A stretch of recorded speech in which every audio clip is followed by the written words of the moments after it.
Hello po mga sakalam. May gagawin naman tayong motorsiklo. Itong automatic Honda Click 160cc. Ang problema po nito yung CVT niya. Ayaw na kuwan.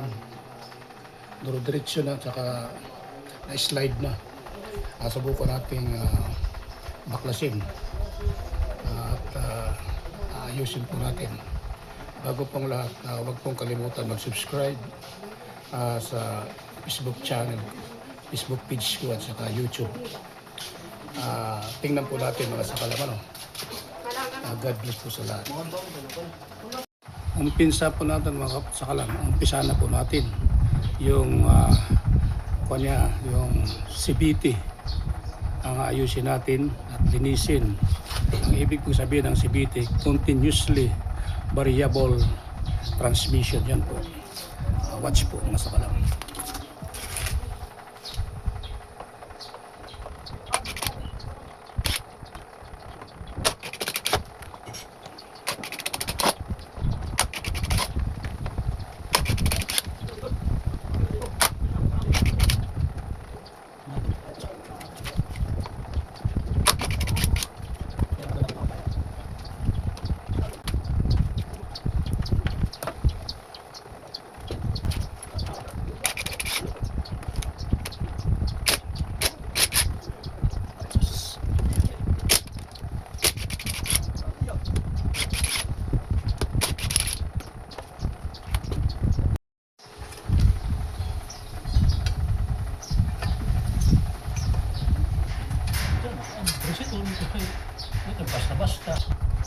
Dito po tayo narapan mga sakalam, yung isang bolt niya, binutasan ko na lang to dito kasi hindi na natatanggal.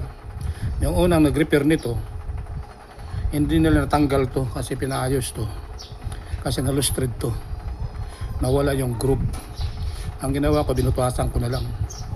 Tapos, ito ang ginawa ko, na special tools, yung reverse para matanggal siya.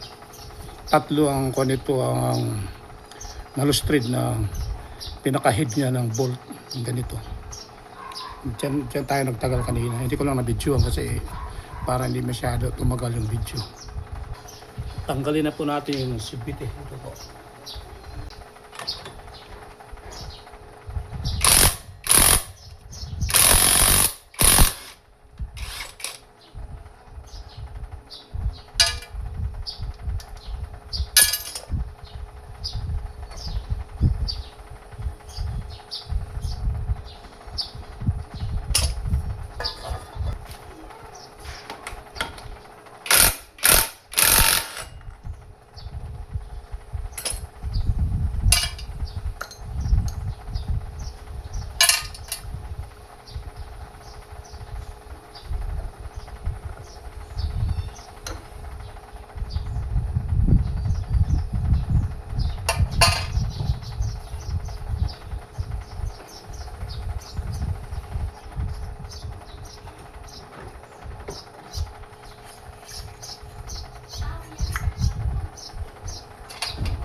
Ito po ang tatanggalin natin mamaya.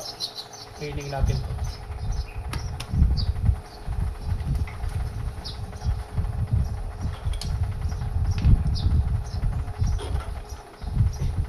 Yan.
manipis na yung friction niya dito sa transmission. Kaya papalitan to. Kaya nag-slide ko siya. Hindi nag-engine brake kasi manipis na to. Kasi dito yan sumasabit eh. Manipis na. Kailangan papalitan na to mga sakalam. Ito. 1, 2, 3. Nahanap tayo.